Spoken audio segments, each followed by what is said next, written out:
I think most people are generally familiar with the fact that Thomas Jefferson and James Madison supported the notion of a separation of church and state, emphatically rejected the idea that the United States is in any way formally or officially a Christian nation. Jefferson, talking about religious freedom, said that it was meant to comprehend within the mantle of its protection the Jew and the Gentile, the Christian and the Mohammedan, the Hindu and the infidel of every denomination. Now, there weren't a lot of Hindus in 18th century Virginia, but there was a recognition that this is what religious freedom is about and where we're moving.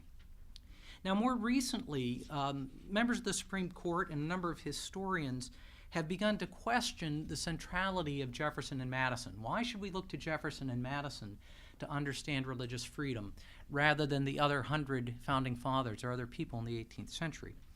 And I think there are a number of responses to that, but I'm not going to give any of them today. Instead, I'm going to talk about some other people who, in fact, were central to the development of religious freedom in the 18th century and early 19th century America, and people that we tend to forget, but whose voice we really do need to hear. And these people were equally adamant that we had to have a strict separation of church and state, equally adamant that the United States was not formally or officially a Christian nation. And I'm referring to Virginia's evangelical Baptists and Presbyterians of the 18th century.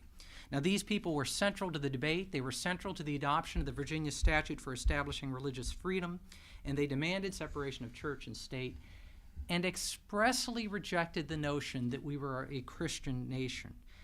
Their petitions to the Virginia Assembly were often worded with phrases like Jews, Mohammedans, and Christians of every denomination deserve protection. Jews, Turks, pagans, and Christians, avowed infidels, those who are not professors of the Christian religion. Listening to Peter talking about people who say the First Amendment is only about Christians, the people who were responsible for the development of religious freedom rejected that notion.